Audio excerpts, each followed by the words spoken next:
Happy Sabbath. Happy Sabbath. Salamat sa Ginoo sa iyang tayo mamoto nga ginahalugod niya inationg nga kita tanan magtipon. Kung maglantaw kita sa mga balita, no, sa TV, sa internet, ba makasiling kita nga praise the Lord. Nga naman, mga kapuran. Okay.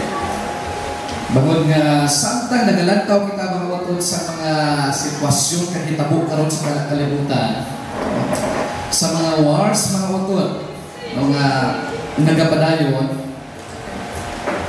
mga watod, meron ito balatsagon, masamo, maluwi kita sa mga tao na affected mga kautora, pero nagakalipay kita sa tiyang bahin. Bangon, we know that Christ is coming soon. Amen, mga kautora? So, hindi na kita makahimo sa ano mga pamaagi nga ma-prevent natin ining mga gamo karon o ining gamo mga utod ara na ay na dira sa balaan kasunatan as signs of second coming of Jesus. And we as Adventist people mga kauturan nagakalipay kita kay kita isa sa mga grupo nga well-known, kaayo mga otod pag-abot sa ginatawag pagpaabot sa second coming of Jesus. Okay? So, ang pag-abot ni Kristo mga kauturan, hambal sa Biblia, dira sa mga Mateo 24, so tayo sa ito, hambal dira no one knows the second coming. O sa pizza, kung saan mababot sa Jesus. But mga otod, I tell you, okay. Doa-doaan man natin hindi, surely Jesus comes. Maabot din si Jesus. And that we need to prepare ourselves mga kauturan. Kinahanglan natin ang preparasyon. God bless the Lord. God gave you this opportunity. Abi ni mga otod na guna ako nga sa mga magtindugan maghambal na rin atang mga members o atang mga otod nga dira na membro sa Team Kabalaka. But I do not know para nang ilang istoryahan ni Santa Presidente si Brother Friend mga dapat nga wala sila. Schedule sila. Okay, so thank you. Okay? So, mga kauturan, ay ba pa?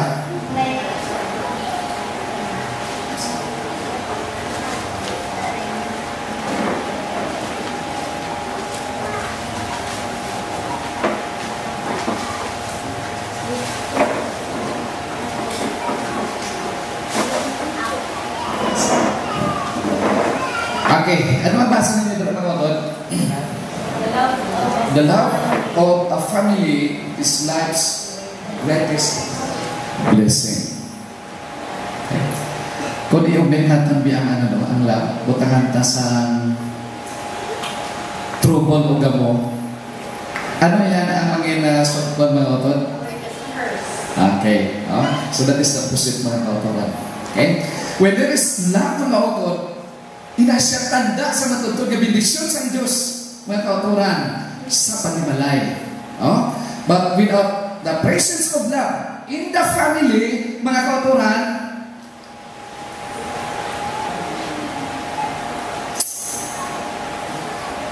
curse, ama na po. And you don't like curse, di ba mga kauturan? Hindi ka na gusto. Kaya gusto natin niya kalipay. Sunod pa sa kay siya. Okay, so sunod pa kay Princess Diana sa Mindanao. Family is the most important thing in the world. Okay? So panimalay ko no, pinaka-importante nga butang sa kalibutan. So ano na lang mga utod kung wala panimalay no? Subot-sulingon mula sa pinaka-importante nga butang sa ating kalibutan. Okay. before kita magpadayon mautod ng pangabay kung tanan sa pagbukos ng salamat ka ulo, Ginong Diyos na nagkagagahom, salamat kayo sa imong kaayo sa pagpres paamong tanan, labi ng ining tiyon adlaw nga Sabado, ini nga adlaw o Diyos, hindi lang makita sa kalendaryo, hindi lang gibutang imo mga autodira para nga makita namon nga ikapito ining adlaw sa semana, kundi gibutang imo ini Diyos bangod ini tanda sa imo kagabhanan, tanda ino sa imong pagkabalaan, kag gibutang mo man ini nga tanda sa imo mga katawhan.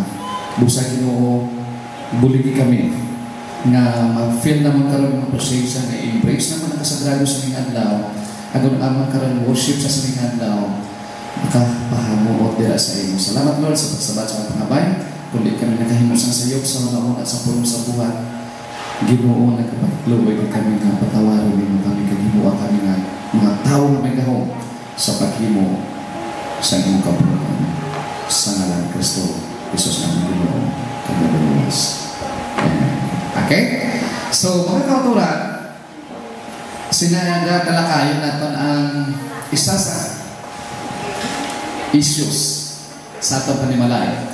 But before sila ating ginambang ni Sister White sa Adventist home, mga kauturan, sigura, the work of God demands most earnest and devoted workers, and the married life should be a help and not a hindrance.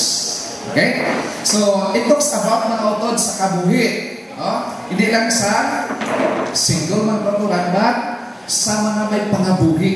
Nga ang plano sa Diyos, nga gitingog niya ang bana kang asawa para mga utod na makabulig kag hindi makapugong sa buhat sa Ginoo mga kauturan. Ano na siya mga utod, ibutahan na gila sa tululaw na. But oftentimes, makita natin mga utod, even sa Christian families, Christian homes mga kauturan, instead ganyan pa naman ay suga sa ilang palibot, nahimo na ini nga kasandaran, nahimo na kadulo mga utod. Why? Diskubriho na ito mga utod kung nga. Okay. Now, so ito nagka, besides that husband and wife shall be united in work, in spirit, and in affection. Okay? So namin yung mga utod ko may unity, di ba? Namin yung may paghilusa. Di namin ang lain niya sa bana, lain niya sa asawa, lain man niya sa kabataan. We should be in one, mga kauturan. We should be united. Isa lang tayo dapat. Okay? Mga kauturan, ginhambal rin through success in evangelism will come when husband and wife work hand in hand, not just sharing the burdens, but sharing a vision for souls. Okay? So, wala tayo nagkatuwagay. Wala tayo binuligay sa kung ano mga issues, sa kung ano mga problema, ba't mga kauturan, kinahanglan nato na paglantaw man, paghatag man sa tiyon, ka-concern sa buhat sa Ginoo mga utod. Ay, hindi lang puro lang pangabuhi. Butangan naging kain, butangan naging tiyempo mga utod. Kung paano kita makabulig kang nakashare sa bulaton sa atong Ginoo. So, literally, if you find a wife, you have found something good. Okay? Totally mga utod. Sino na nilay, dala kayo na asawa, nakikita sa sang maayo yun nga sitwasyon sa pangabuhi. Besa man may bana? May na. Okay, lang na ya. Okay? Sino? Inangway ka ba lang kasi di pa mayo mga way kami pamana ba? Naginusol ko may kawatan di pamana. Kaya yan sa mga sinagin mga utod. Okay, so padayon ka mga utod na? Okay. Siningagat kali ilang taon na ito ang mga problema sa kanimalay. Ang giniguro sa mga mga lectures din, di ba? Okay. So, question kita niyo mga utod? Question sa dalang kita niyo? Mantap ko sa inyo ha. Nakabilog sa akin diri ang wala utang abiyal sa kamo.